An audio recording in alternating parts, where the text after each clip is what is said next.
Alhamdulillah, sumalhamdulillah. Dalu punika kula panjenengan ziarah di makbaripun makomipun Syekh Abdullah Al-Maghribi. Syekh Abdullah Al-Maghribi atau generasi daripada gelombang kedua Al-Maghribi ataupun deretan Wali Songo niku ada beberapa generasi dari Al-Maghribi itu. Yang pertama, Al-Maghribi yang pertama itu adalah Syekh Jamaluddin Husain. Di pernah saya ceritakan bahwa Syekh Jamaluddin Husain niku atas perintah daripada Sultan Muhammad Al-Fatih, penakluk Konstantinopel niku Maghribi generasi awal yang datang ke tanah Jawa ini dengan jumlah paling 7 orang kalau tidak salah zamane Syekh Subakir niku napa wau termasuk gelombang pertama. Kalau yang gelombang kedua ini sekitar 40 orang yang dipimpin oleh Syekh Ibrahim Asmorokondi ataupun As-Samarkan, itu ayah daripada Sunan Ampel.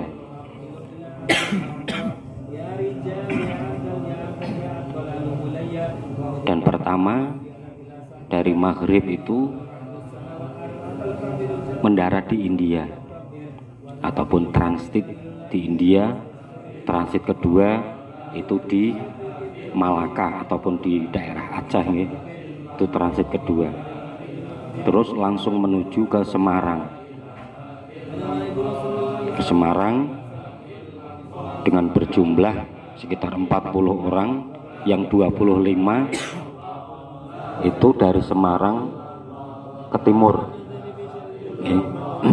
Dari Semarang ke timur itu 25 orang, sisanya ke barat. Dan pertama mendarat di Semarang itu langsung wonten sing gerah yang terkenal dengan Syekh Jumadil Kubro di Kaligawe Semarang, itu beliau dimakamkan di Semarang. Terus ke arah barat diantaranya di Setono ada 2, Syekh Abdurrahman dan Syekh Abdul Aziz Al-Maghribi. Terus di Wonobodro ini ada 3, yang kita ziarahi malam ini adalah Syekh Abdullah Al-Maghribi, dan di Bismo Syed Ahmad dan Syekh Ibrahim Al-Maghribi. Terus ke Semarang ke arah timur, diantaranya yang dimakamkan di Trowulan walaupun ada beberapa versi yang mengatakan bahwa beliau adalah Jamaluddin Husain ya. Jumadil Kubro itu adalah Syekh Jamaluddin Husain, tapi versi yang paling terkuat ya, saya juga mempercaya yang itu karena Syekh Jumadil Kubro, Syekh Jamaluddin Husain, beliau setelah di tanah Jawa ini pulang ya. Tapi beliau sampai di Towajo Makassar, sempat dakwah di sana. Beliau sedo di Towajo Makassar ya.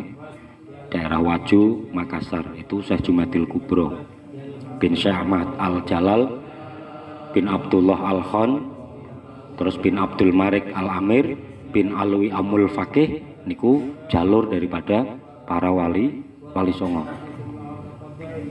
Terus Syekh Ibrahim Asmoro Kondi diantaranya ya. Terus yang ada di wilayah Gunung Turgo, terus juga ada yang di daerah Parangtritis, itu semuanya Maulana Maghribi yang ada di Jawa Tengah, Jawa Timur. Ada yang ke Jawa Barat tapi hanya beberapa, paling banyak ke Jawa Timur dan Jawa Tengah ya. Di Pekalongan diantaranya tadi saya sebutkan, di Stono itu ada dua, Syekh Abdul Aziz sama Syekh Abdurrahman. Terus yang ada di Wonobudra ini ada tiga, diantaranya beliau yang kita ziarahi, Syekh Abdullah Al-Maghribi, Syekh Ahmad Bismo, terus Syekh Ibrahim Bismo. Terus yang ada di Rogoselo Abdullah Al-Maghribi dan Syekh Abdus Salam Al-Maghribi yang berjuluk dengan Ki Gede Penatas Angin itu adalah generasi kedua. Generasi ketiga itu dipimpin oleh Maulana Malik Ibrahim, keponakan daripada Syarifah Fatimah yang makamnya ada di Leran mana? Gresik ya. Itu bibi daripada Maulana Malik Ibrahim. Dan generasi keempat yang sudah masyhur yaitu yang dipimpin oleh Sunan Ampel Raden Rahmatillah Sunan Ahmad Rahmatillah Sunan Ampel. Itu generasi per generasi. Makanya kalau melihat daripada beliau Syekh Abdullah Al-Maghribi yang ada di Semarang itu sekitar tahun 1400 awal ya. 1400 awal. Artinya tanah Jawa itu sudah ada para pejuang untuk dakwah penyebaran agama Islam dan yang memang ditunjuk ya. Makanya tadi saya katakan itu adalah perintah langsung dari Sultan Muhammad Al-Fatih, Sultan dinasti Utsmaniyah ya. Itu dinasti Utsmaniyah. Itu beliau bermimpi bertemu dengan Rasulullah SAW untuk berdakwah ke Timur Jauh ya. Timur Jauh itu di situ tersiratnya adalah Indonesia, terutama tanah Jawa. Itu atas perintah Rasulullah. Maka tidak heran di zaman akhir ini menurut para ulama-ulama yang masyhur ya, termasuk Habib Umar Al-Hafidh ya, dan ulama-ulama internasional yang masyhur niku Rasulullah di zaman akhir niki paling mahabbah, paling demen karo wong Indonesia nggih. Karena apa? Karena di Indonesia ini alhamdulillah masih mahabbah, cinta dengan para dzurriyyah, para habaib nggih, para turunan daripada Rasulullah. Maulid masih digelar di mana-mana. Pengen bukti lagi, diantaranya di negara Timur Tengah yang kacau balau seperti itu, alhamdulillah di Indonesia masih diberi keamanan. Dan orang-orang Timur Tengah mereka berharap Indonesia ini sebagai perantara pemersatu umat Islam di seluruh dunia. Makanya digelarlah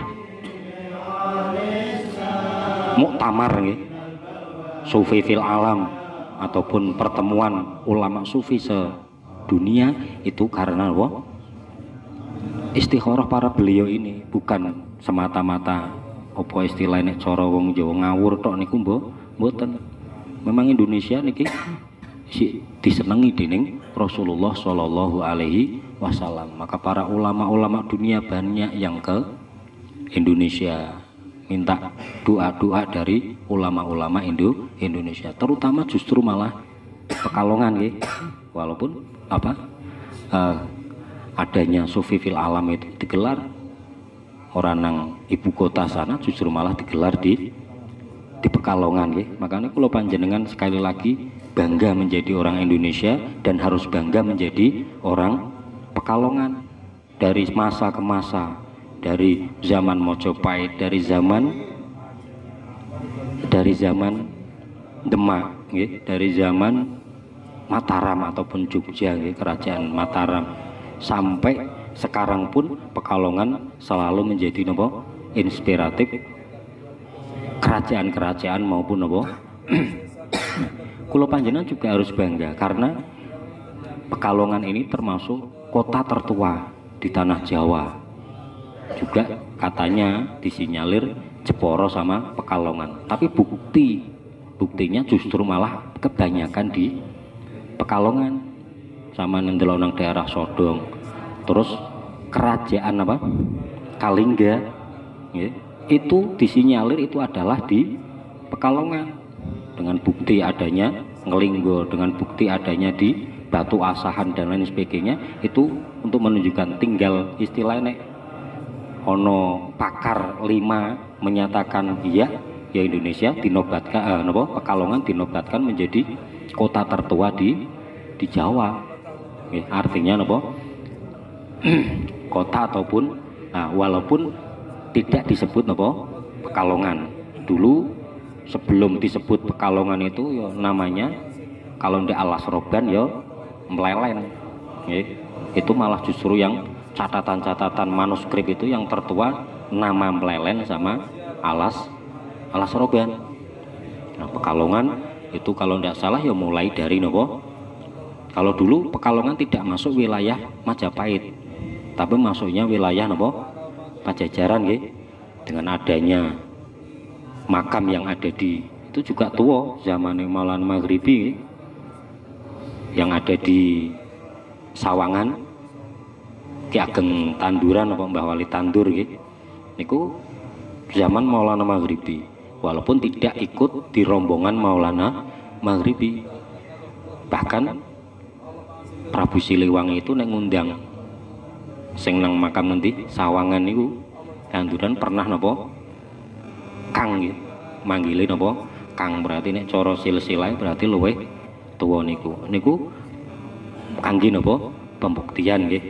Makanya kula sering ketika makam-makam yang tua ketika Pak diganti sing apik jangan dihilangkan bukti-bukti sejarahnya itu untuk membuktikan. Jadi kula panjenengan ketika ada orang yang mengatakan bahwa Wali Songo itu hanya sejarah fiktif ataupun cerita belaka, kita bisa menunjukkan bahwa itu salah besar nggih. Karena Sunan Bonang ya karyanya banyak, lagu gendinge wae Sunan Derajat juga banyak. Kula panjenengan harus harus tahu itu tentang sejarah ben aja dihapusi, dibodoni bahwa Wali Songo itu hanya dongeng orang-orang tua dulu. Salah nggih. Ada. Kalau tidak ada, Masjid Demak juga tidak ada. Ternyata Masjid Demak sampai sekarang masih terawat nggih, dan ada saka sing biyen juga masih ada. Kuwi kok diarani utawa mongke bahwa Wali Songo itu hanya sebuah cerita dongeng saja, dongeng rakyat itu.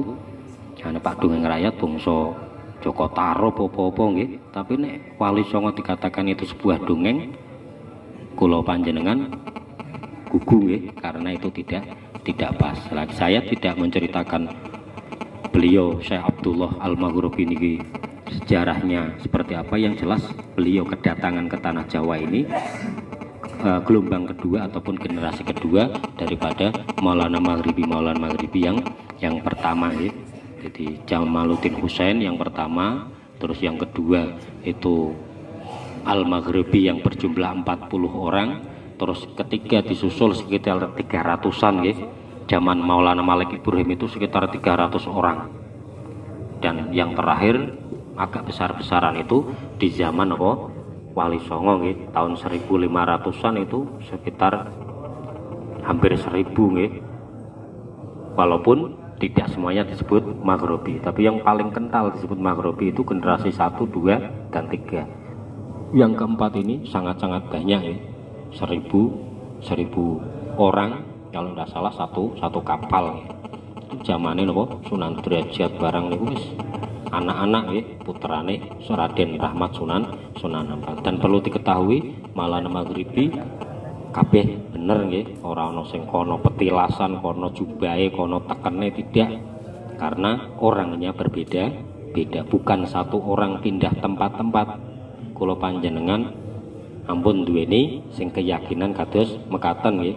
Niku keyakinane orang Cina bahwa manusia itu ada reinkarnasi nggih. Sebenarnya manusia tidak ada reinkarnasi. Kenapa banyak? Karena orangnya banyak, berbeda orang. Ada yang namanya Abdullah, ada yang namanya Abdul Salam, ada yang namanya Abdul Aziz, Abdul Rahman, dan seterusnya. Itu sangatlah banyak. Dan makam di sini itu ada 2, generasinya pun sangat berbeda. Yang di depan itu Syekh Abdullah Al-Maghribi yang sekitar tahun 1400-an, sementara yang kedua ini adalah Sayyid Muhammad Shodiq bin Tholib bin Yahya. Beliau julukane Sunan Kudus Sani sekitar tahun 1600-an awal ya. Berarti selisihnya berapa? 200 tahunan. Jadi kalau panjenengan ampun apa? Ampun ketun nggih. Walaupun jajaran durung mesti napa? Durung mesti satu generasi nggih. Karena kurunnya yang terlalu panjang sehingga akhirnya digawe napa? Digawe padha. Digawe satu kotaan nggih. Tapi ini sangat-sangat jauh nggih. Jenggot yang paling kula contoh sering gampang nggih. Mbah Wali Jenggot tahun 1700-an. Terus di depannya ono makame Mbah Kiai Amirin nggih. Itu tahun 1990-an.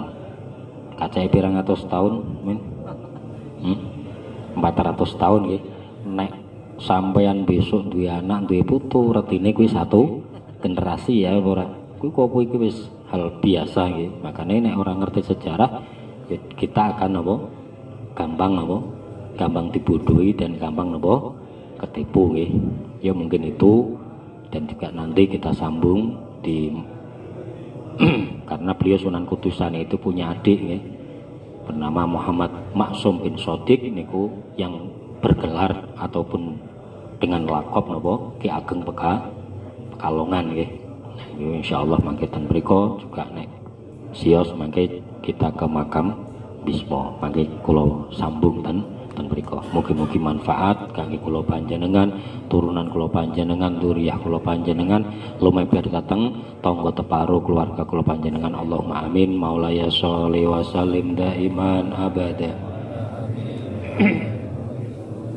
Huwal habibul ladzi turja syafa'atuhu li kulli hawlin minal ahwali muqtahami ya rabbi bil mustafa lil aqasidana ibnana wa Allah ya wasi'al ta'ala ya rabbi ya rabbi husnul khatimah.